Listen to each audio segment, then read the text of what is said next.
And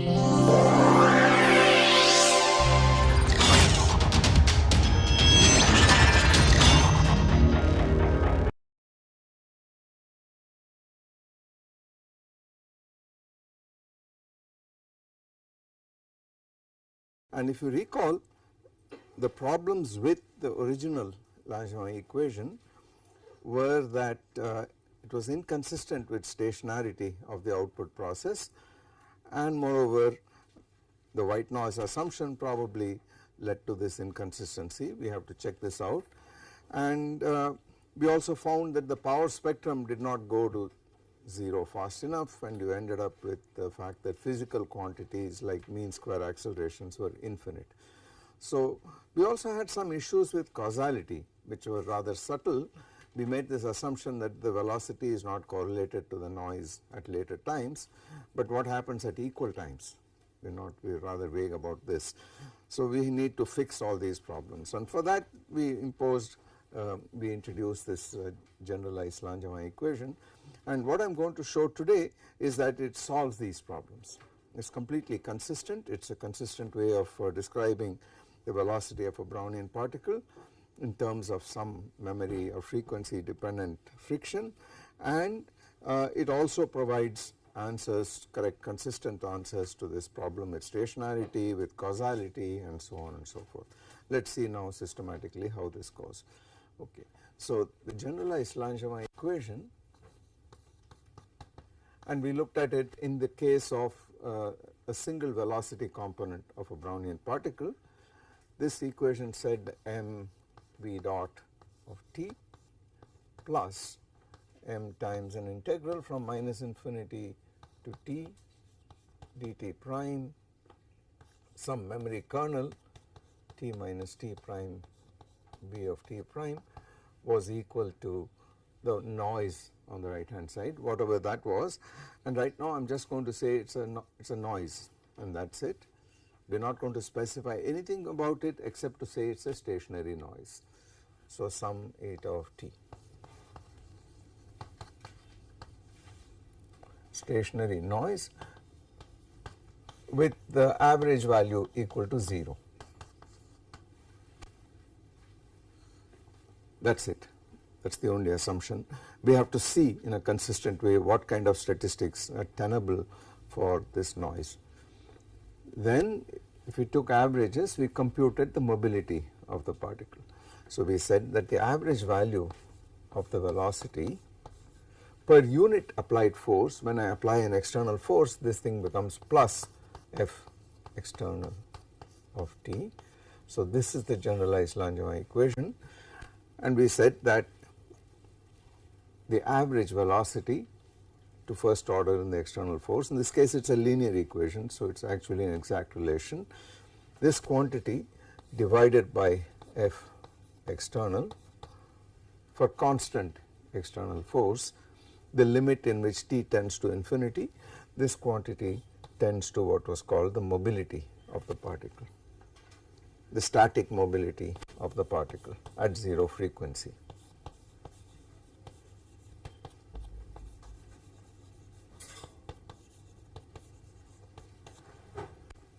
The dynamic mobility is the steady state response that you get when the force is sinusoidal with some fixed frequency, some given frequency omega. So in that case we discovered that V tilde of omega average, namely the Fourier component of the velocity at that frequency at which you are pushing this system, divided by per unit force, so this was F tilde of omega, that is the component of the external force corresponding to frequency omega. This quantity here was equal to the dynamic mobility.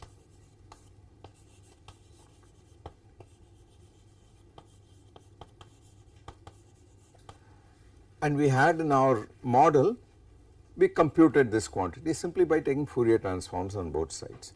There are some niceties about taking Fourier transforms of a random function.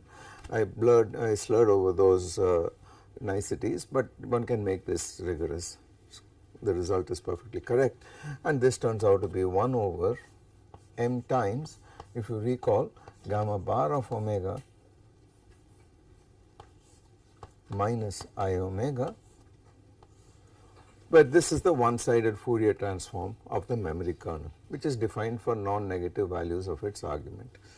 So that is the place to which we had got gamma bar of omega is equal to an integral from 0 to infinity dt e to the I omega t gamma of t. Okay. The assumption is the memory kernel is such that dies down as t tends to infinity in such a way that this integral converges. If it does not, then you have to take Laplace transforms and then analytically continue to minus I omega or something like that in the Laplace transform variable. So this is the place we had up to which we had come. Now the question is, in linear response theory we know we have a formula for the mobility. We are applying a perturbation which essentially couples via the variable x, and we are measuring the average velocity v. So in the formalism of linear response theory, this quantity A is x and the quantity B is v, the velocity. So we should have compatibility with the formula which we get from linear response theory, and the question is that consistent with this model or not? So we need to make sure that the model correctly reproduces that expression, the general formula. Then we can assert that these two are consistent with each other. So I want to emphasize again that the general formula we have for the mobility from linear response theory is that mu of omega, so from linear response theory, mu of omega is just the same as chi of xv of omega, and we are looking at a classical particle. So this quantity is equal to the Fourier transform, this is equal to integral 0 to infinity dt e to the I omega t phi xv of t. So it is a generalized susceptibility, and the question is what is phi xv of t equal to, and this is classical.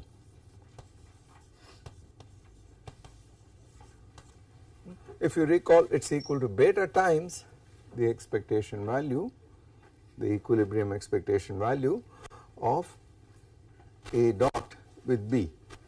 So this is x dot of 0 with V of t in equilibrium. Okay. But of course this is V of 0. So linear response theory says on general grounds that this fellow had better be equal to 1 over k Boltzmann t integral from 0 to infinity dt e to the I omega t v of 0 v of t, but v is supposed to be a stationary random variable in thermal equilibrium. So this will be some v of t naught plus t in equilibrium.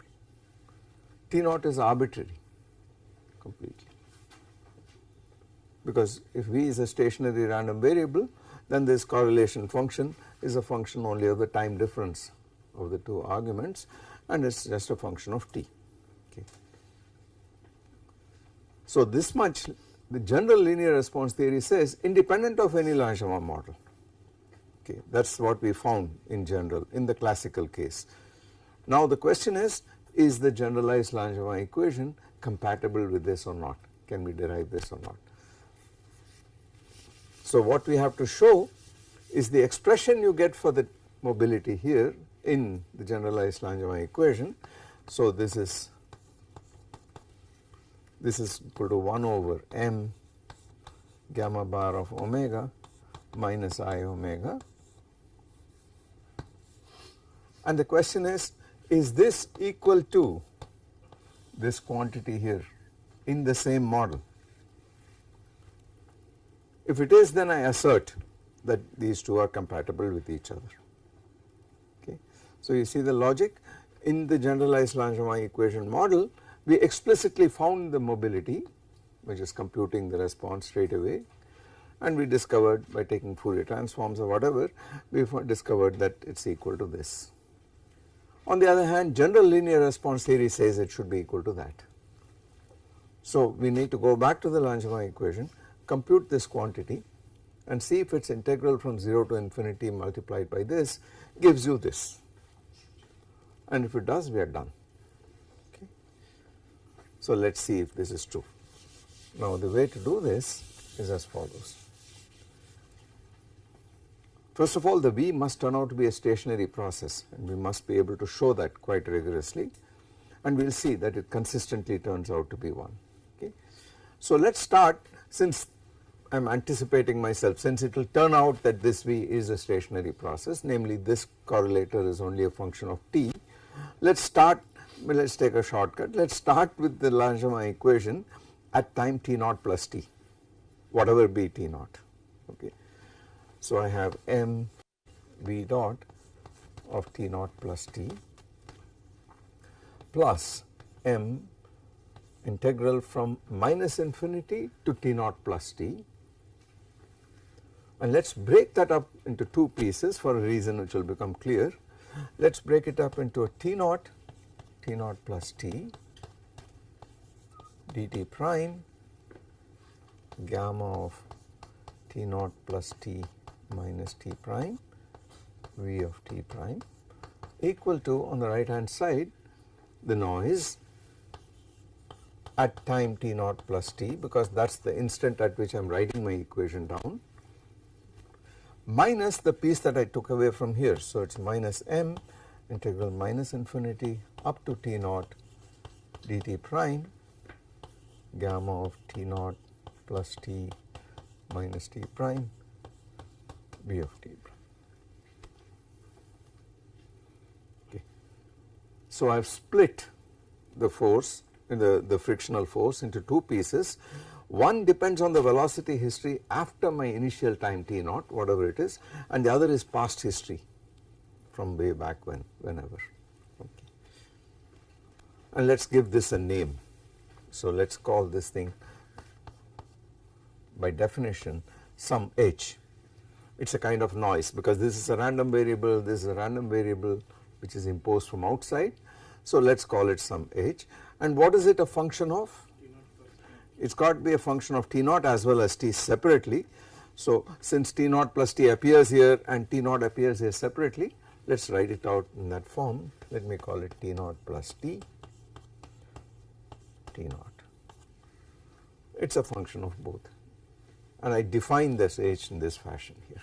Now there is a reason why I did this, because you see, I want the velocity autocorrelation, I want the velocity to be a stationary process, right. So in particular, I want the correlator v of t naught plus t equilibrium average to be independent of t naught. So in particular, if I take derivatives on both sides, v of t naught, v dot of t naught must be 0 at the same instant. So if I left multiply by v of t naught here, I get m v of t naught, v dot of t naught plus t, and let us left multiply on both sides and take full averages. There is no external force, so everything is in equilibrium. And let us multiply this by e to the power I omega t and integrate from 0 to infinity with respect to t.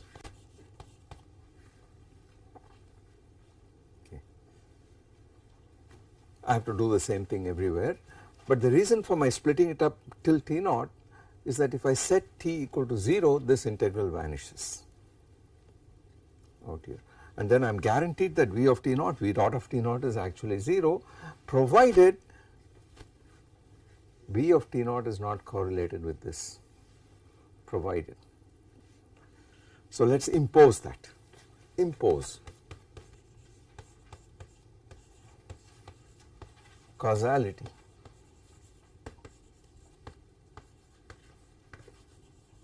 by the condition v of t naught, h of t naught plus T naught equilibrium equal to 0 for all t greater than 0. Impose it. I am going to impose it from outside.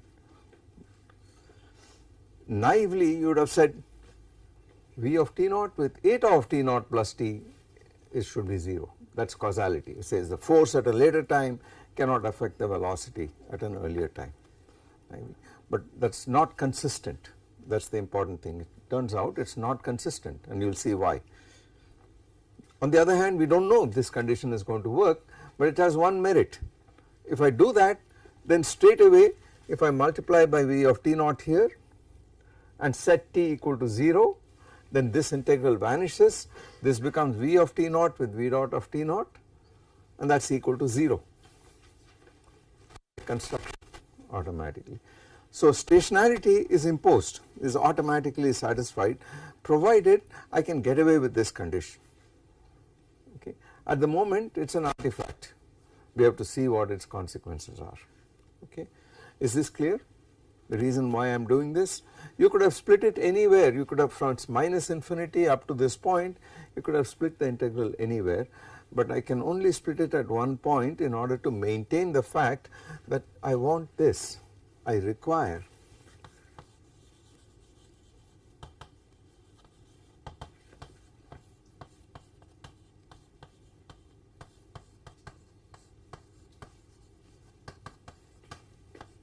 by stationarity.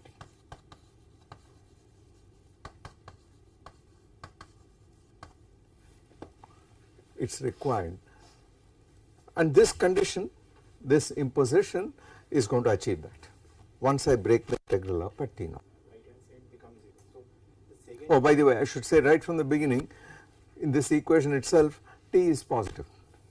T is positive.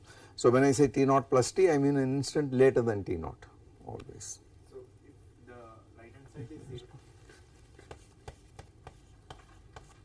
T greater than equal to 0. I can take the limit T going to 0, but from above, always. Yeah. so the first term in the right hand side, if we take the correlation with VT naught, and the second term is related because Yes. Yes. So the second term contains the whole memory. Yes. And the first term seems like the instantaneous thing because it's Yes. So how We'll see. We'll see. So it looks like the noise and the velocity are mixed up in some complicated way. because it does not contain any memory, the noise. We'll see. We'll see what happens. We'll see. It shouldn't. It shouldn't contain any memory. Okay. We'll see what happens as we go along. But right now the motivation as to why I am doing this is very simple. I want that stationarity, and that is achieved automatically if this integral runs from T naught to T naught plus T, because if I set T equal to 0, this integral vanishes. Okay. But it looks like I am paying a stiff price for it, because I am going to impose this, which as he rightly points out means that if I multiply, if I take this term, multiply by V of T naught and multiply by V of T naught here and take averages, these two are related to each other. Okay. We will see. So meanwhile let us see what happens here. If I take this average here, by construction this condition has been imposed. So left multiplying by V of T naught, taking averages and integrating with respect to T with this weight factor, says this term plus m times integral from 0 to infinity dt, integral T naught to T naught plus T dt prime, gamma of T naught plus T minus T prime. This is a lot of algebra, but it is worth looking at it carefully to see what happens. So you have V of T naught, V of T prime, average, equilibrium, multiplied by e to the I omega t, and that must be equal to 0, because by construction V of T naught multiplying by h of T naught plus T average is 0 by assumption. So this term plus that term must be equal to 0. Okay. Well, let us do this integral. By the way, this equal to 0 means m is removed. it is gone, and this plus that is 0. Now what does this give us? Well, there is a d over dt here, because this dot I can take to act on t, it is a derivative with respect to t, and so I do integration by parts, right. The first term gives me v of t naught plus t average equilibrium times e to the I omega t at t equal to 0 and t equal to infinity. That is the first term. And then minus, since it is integration by parts, the derivative with respect to t of this guy, which is minus I omega times that. So minus I omega integral 0 to infinity dt e to the I omega t b of t naught plus t equilibrium. So that is this portion gone, plus this double integral, and I now need to simplify this double integral. So let me erase the board here.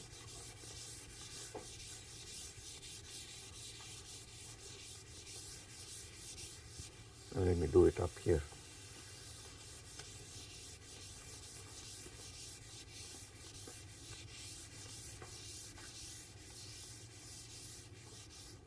And I will just retain this term, this integral, and see what it does. Okay. First step, of course, the obvious thing to do is to change variables from t prime to t prime minus t naught. Clearly that is a sensible thing to do, because this thing here will then become 0. Okay. So let us put t1 equal to t naught, t1 is t prime minus t naught.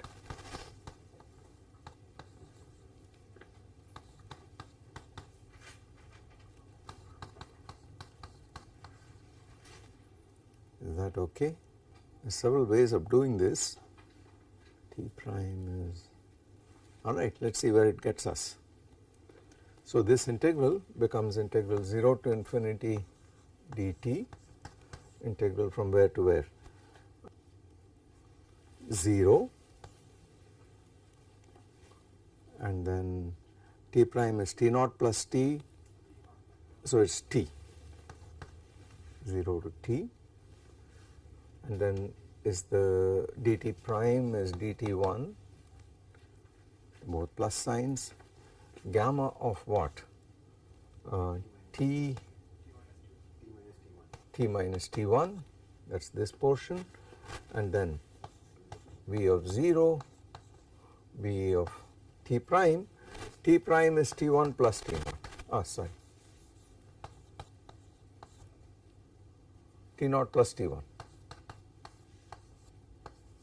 equilibrium,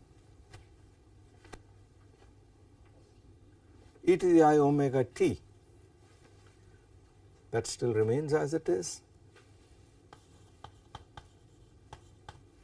that is the integral.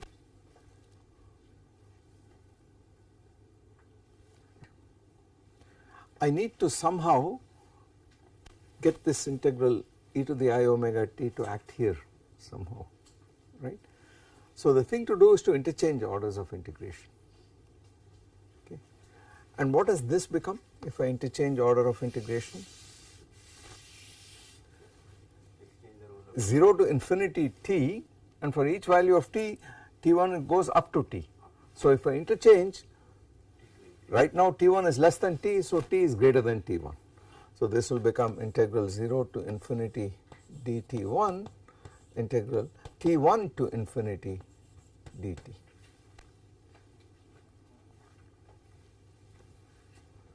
Gamma of t minus t1, b of t naught plus t1, equilibrium, e to the I omega t, this side. Now let us put t minus t1 equal to tau, because that is the obvious thing to do out here, right. So can we get rid of this?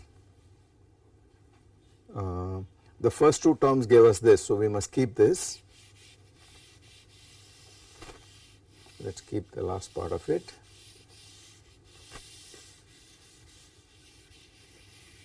Just this integral is being simplified, and let us put t minus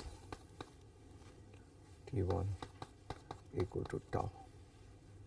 So dt equal to d tau for a fixed t1. So this is equal to integral 0 to infinity dt1 integral 0 to infinity again d tau gamma of tau. So you see, finally you ended up with the memory kernel, an integral, and then this remains as it is, b of t naught, b of t naught plus t1 equilibrium, and then e to the I omega, t is t1 plus tau. So there is a e to the I omega t1, e to the I omega tau.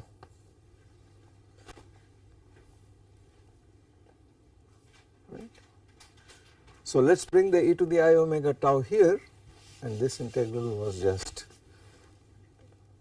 e to the I omega t1. Let me bring that there, and then this completely factors integral 0 to infinity d tau e to the I omega tau gamma of tau.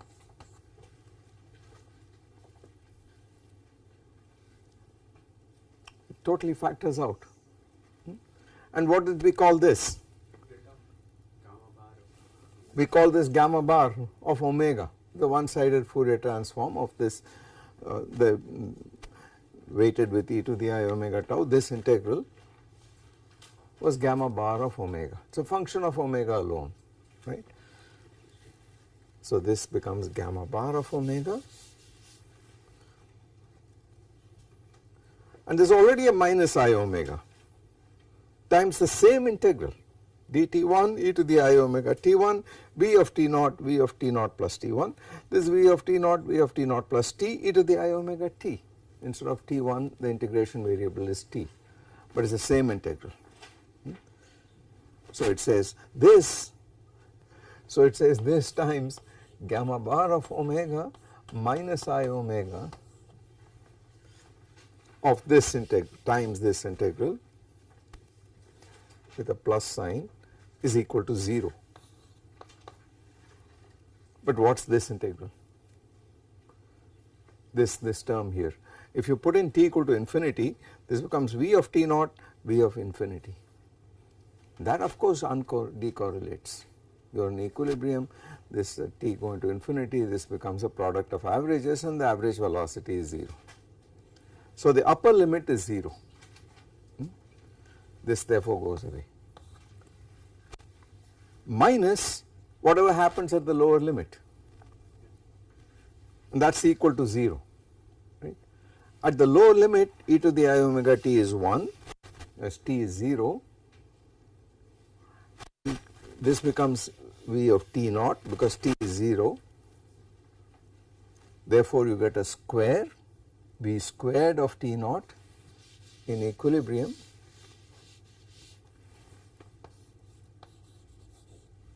and there was a minus sign. So I move it to the other side and this is equal to that. So this fellow divided by gamma bar of omega minus I omega here is equal to this integral. But v squared in equilibrium is kt over m, that is the Maxwellian distribution. So this is k Boltzmann t over m. Let us retain the m here, and I put 1 here and remove the kt to this side, 1 over k Boltzmann. Okay. But this is what we call mu of omega. Okay. So we have actually established directly from the Langevin equation that the mobility on the one hand is given by this. On the other hand, it's the same equation says it's also equal to this integral weighted this correlation function weighted with e to the I omega t integrated from 0 to infinity, which is with a 1 over kt, which is exactly the linear response theory formula. Okay. So the model is consistent with linear response theory. This is sometimes called the first fluctuation dissipation theorem. It is different from the equation capital gamma is 2 little gamma mkt that we got. That is the second fluctuation dissipation theorem. We will come back to that. So this is just in that sense the formula for the generalized susceptibility in terms of the correlation function which comes inside the response function is in fact the first fluctuation dissipation theorem. So this is one way of saying it, is to say that chi AB of omega equal to integral 0 to infinity dt e to the I omega t phi AB, but remember that phi AB in general was equal to beta times a dot of 0 semicolon b of tau of t in equilibrium. This is sometimes called the first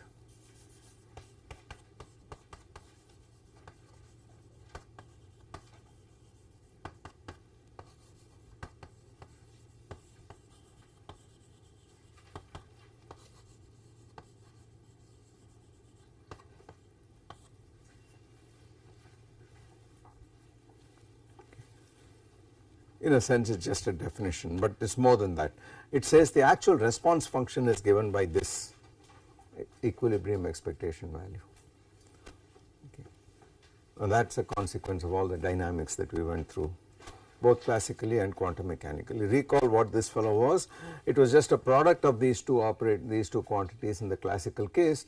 In the quantum case it stood for integral 1 over beta d lambda, etc., etc. That was the exact formula, but whatever it is some correlation function, and this is completely consistent with that. Okay.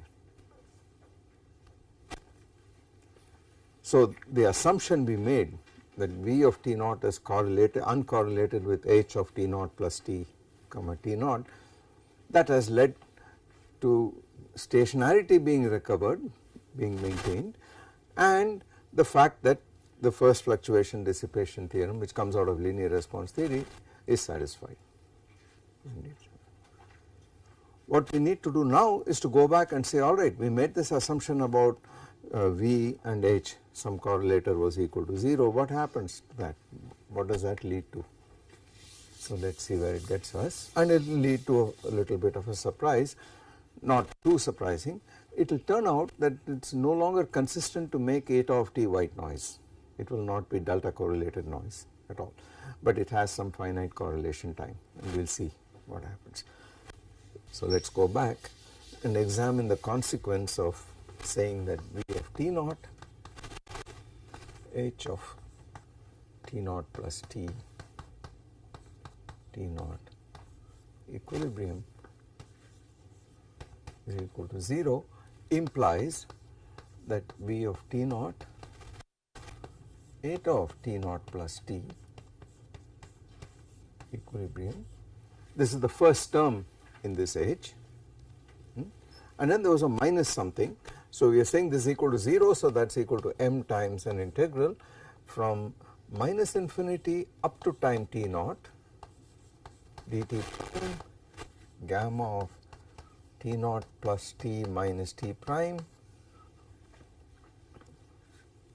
V of t prime V of t naught equilibrium.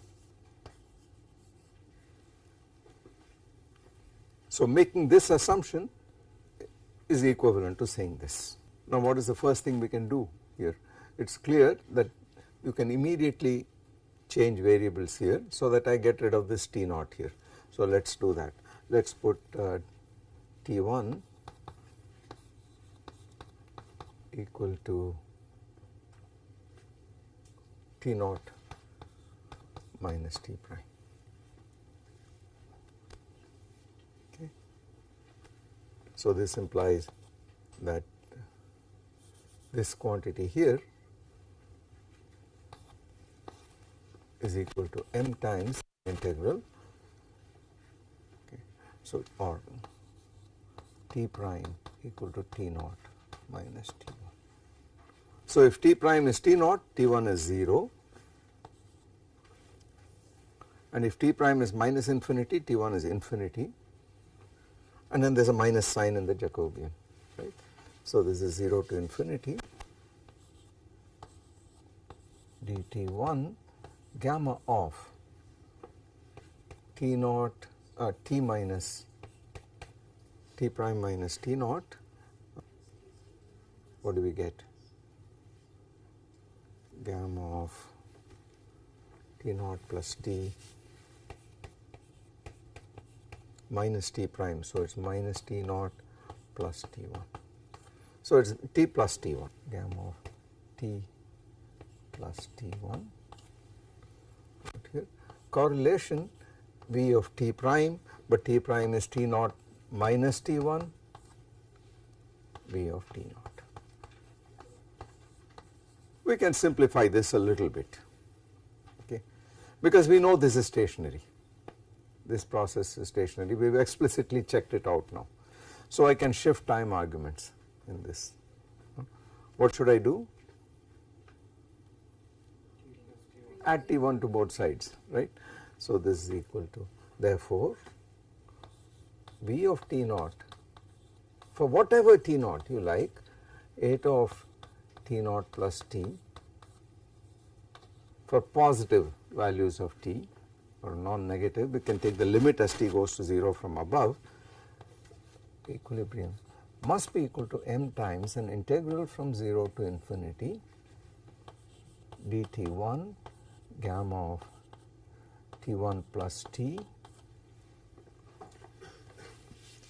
times correlation v of t naught t naught plus t1.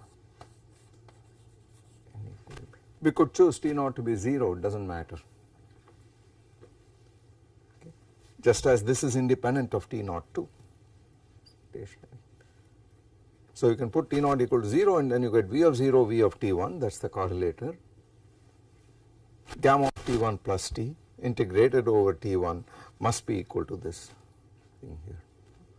In particular we can answer, so it says for consistency you have no choice but to say that this v is indeed correlated with the noise via this formula. So, this is true for all t greater than 0.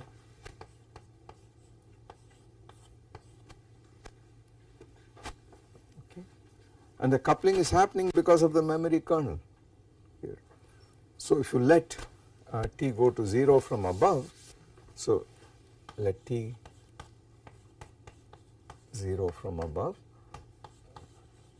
then it says that v of t naught at any time eta of t naught, namely the velocity at any time, the output process at any time multiplied by the input noise at the same time, and you take the average value, this quantity is not 0.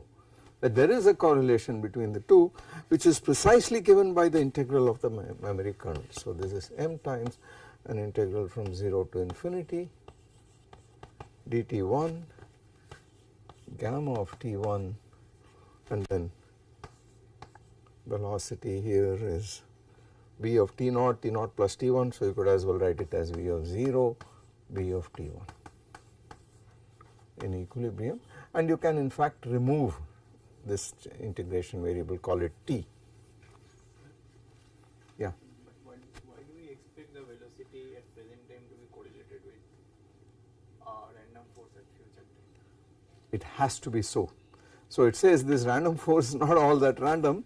You specify whatever random force you like, stationary random force, whatever you like, then the only consistent way to describe the motion of this particle is to say that there is this correlation, otherwise you violate the stationarity principle. So, this at equal instants of time there is a correlation, okay. So, this maintains causality, that is the whole point. This is the way causality is imposed in this model for consistency. Isn't this kind of saying that this separation we did Yes, exactly. So it is intricately linked. Look, what is it you are doing? It is not any random force, it is the random force on this particle. Okay. So there is a characteristic of the particle that has come in. Okay. And it is not surprising. It is not surprising at all for the following reason. Go back to the original Langevin equation. I have not yet come to the second fluctuation dissipation theorem, which I will in a second, but it is not surprising because after all when you say mv dot, so this was the original Langevin equation, say mv dot plus m gamma v equal to eta of t, which was white noise. We wrote this as square root of gamma times zeta of t, where this was unit unit correlation, delta function as the correlation. Then one would think, look, this is completely arbitrarily specified, this is a property of the medium, but the two are related. You know that it is not independent of each other. You know gamma must be equal to 2m gamma k Boltzmann T. Okay. And we also discovered that even though you started by saying when we took averages that V was uncorrelated with eta at the same instant of time, after you computed things you discovered that was not really true, that V of T naught, eta of T naught was not 0 identically. But even this is a coupling, right, between capital gamma and Exactly. So there is a coupling back here. So this is a consistency condition. There is a reaction on the medium. This is true for same time, I agree, but is Yeah. it going for all t greater than 0? Yes, yes, but that's because this one is also sitting here all the way up. So this is the only way in which you can have this consistency. It's like backward correlation here, not forward like here. It's a backward correlation because this t is increasing out here. So velocity now will depend on past history, Not future. No, no, it looks counterintuitive, but it's not. It's completely consistent. Okay. So this separation we had in our minds that this random force is, I said that very glibly, that this random force is due to molecules that won't get affected by the motion of this particle and so on, but it is affected. It's the random force on this particle and it's got to be self-consistently determined. Okay. You will see this more dramatically in a second. So there is a coupling. There is indeed a coupling, but we are trying to make this coupling consistent with causality, stationarity and so on. Okay. So this is a relation which says that the velocity and the force, and so called random force at the same instant of time, are not uncorrelated with each other. The equal time correlation is some integral. This is a number, by the way. This is a pure number.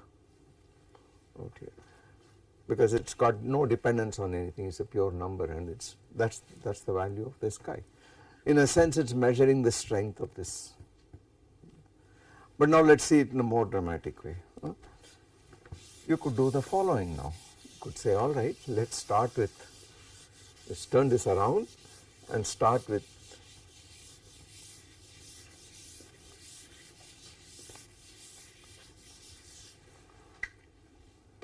so let us keep that aside. So we know that there is a correlation between the V and eta, keep that in mind.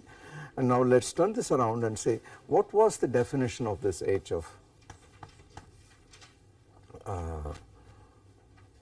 T naught plus T naught was equal to eta of T naught plus T minus M, an integral from minus infinity up to time T naught dt prime gamma of T naught plus T minus T prime B of T prime. Okay, that was my definition here. Okay. Now let us multiply this by H of T naught with T naught. Just as I pre-multiplied by V of T naught, I multiplied with H of T naught. When I found the velocity autocorrelation, I took V of T naught plus T, or V dot for that matter, from the Langevin equation, pre-multiplied by V of T naught and took averages. Now I want to find the correlation of the noise with itself. So I have H of T naught plus T and H of T naught here, multiply on this side. That is equal to this term here, but out here for this term, this fellow here, I can substitute from the Langevin equation. I have done so for this quantity, so it must be multiplied by H of T naught on this side. But what is this fellow, this guy here? I go back to the Langevin equation and it is equal to m times V of T naught, V dot, plus m times an integral from T naught to what? T naught. That portion went away, right? So it is m times V naught dot.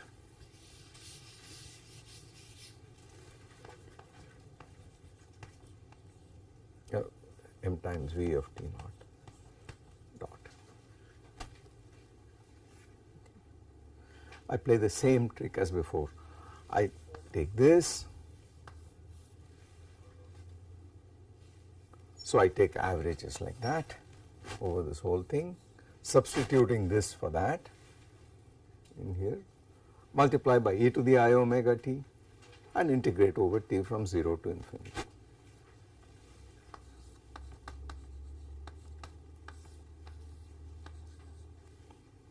Over dt.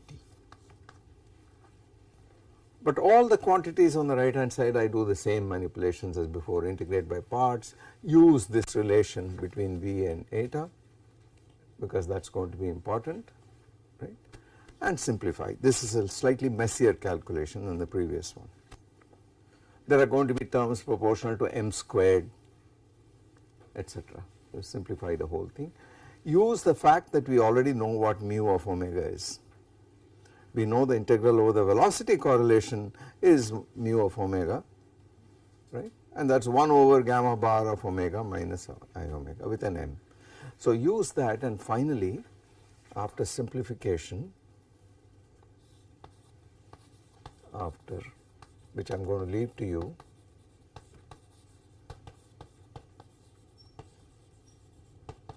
you get the following result. You get m times gamma bar of omega equal to 1 over k Boltzmann t integral 0 to infinity dt h of t naught e to the I omega t.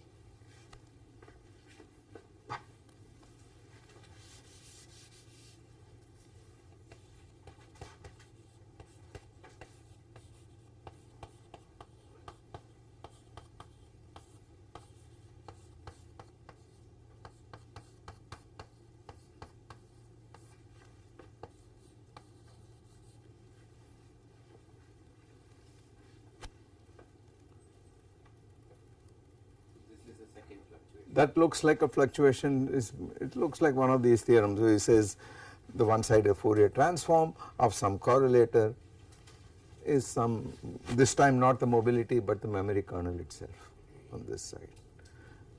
But you can say now look, that is not quite, it is not simple enough because this still involves the velocity, it does not involve the noise eta alone. This H is not a stationary noise. That is why you need both arguments here. Okay.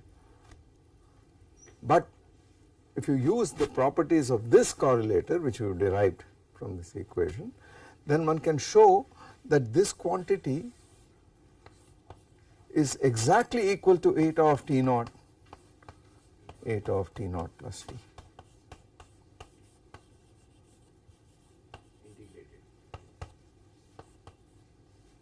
No, it's equal to it. It's equal, period. This portion is exactly equal to this. So you end up with this relation which says gamma bar of omega equal to 1 over mk Boltzmann T integral 0 to infinity dt e to the I omega t eta of t0 eta of t0 plus t.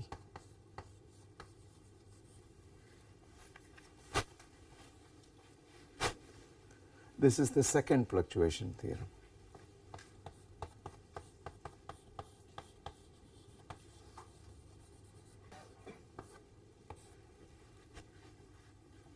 Just for comparison, let us write the first one down. The first one was mu of omega equal to 1 over 1 over kt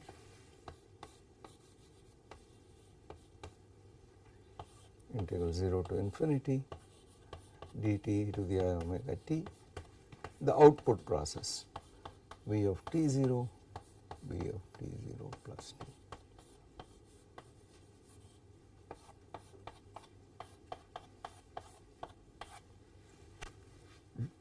So the dynamic mobility which measures the response of the system to an external force in linear response theory is this one-sided Fourier transform of this correlator, the output process. On the other hand, this is specific to the Langevin model. This was general in linear response theory because in the Langevin model we explicitly find a model for the velocity and solve the equation of motion, random equation.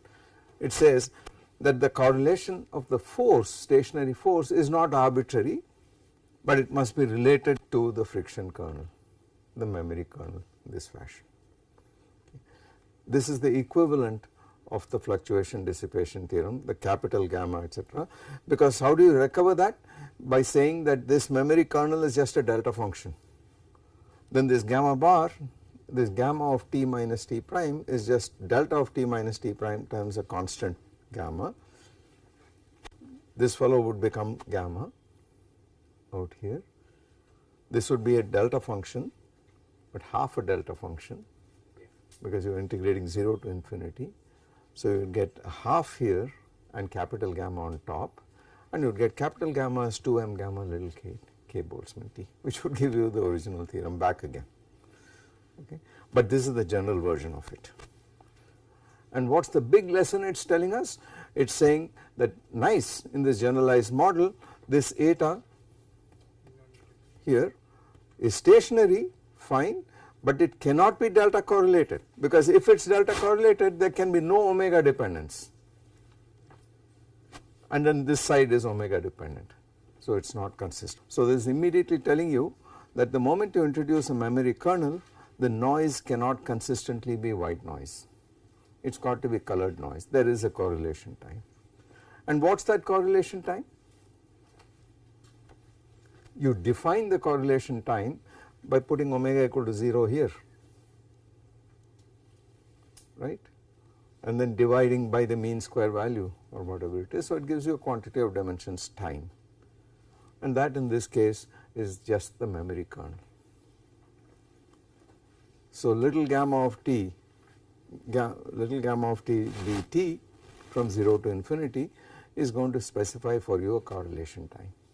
The correlation in the force somewhat describes the memory in velocity, because this is somewhat. Yes, yes, exactly. Yeah, it says in this generalized model you cannot independently, just as in the original model you cannot independently specify little gamma, the friction constant, and the strength of the white noise. You can't independently do it. In exactly the same way, the more general statement is you cannot specify the memory kernel and the random forces correlation independently. They are related in this fashion. It is a consistency check on the model, and when that is satisfied, so you now in model building you do what you like. You tell me a random force which is stationary, I then say that it is consistent with the Langevin equation with a specific memory kernel, not any old memory kernel. On the other hand, in modeling empirically, if you discover that this friction is modeled by a memory kernel which is maybe an exponential or some function of time, decreasing function, that fixes for you the correlation of the noise. the manner in which this correlation behaves. It fixes for you through these relationships here. And that is what is more generally done. It depends on the model building that you have in mind. So you could say, all right, this thing here is exponentially correlated with some correlation time tau, single exponentially correlated. That is the first thing you do. You would say it is a Markov process, we will assume it is Gaussian, we will assume it is stationary, and now you say it is not delta correlated but exponentially correlated, maybe an Ornstein-Uhlenbeck process. Maybe. Then it has a correlation which is exponential in time that fixes for you the memory kernel. It fixes gamma bar of omega, and from which you can find what sort of gamma of t you should have had in order to have this. So that is an interesting exercise, a simple exercise. Take this to be an exponentially correlated e to the minus t over tau, and then figure out what is this guy going to be, and therefore what is gamma of t going to be. That would be the simplest model in this instance. Okay. So this kind of brings us to an end to this part of the program. There are some loose ends to be tied up. I will mention them to the extent that I can remember. We will talk about them tomorrow and then go on from there.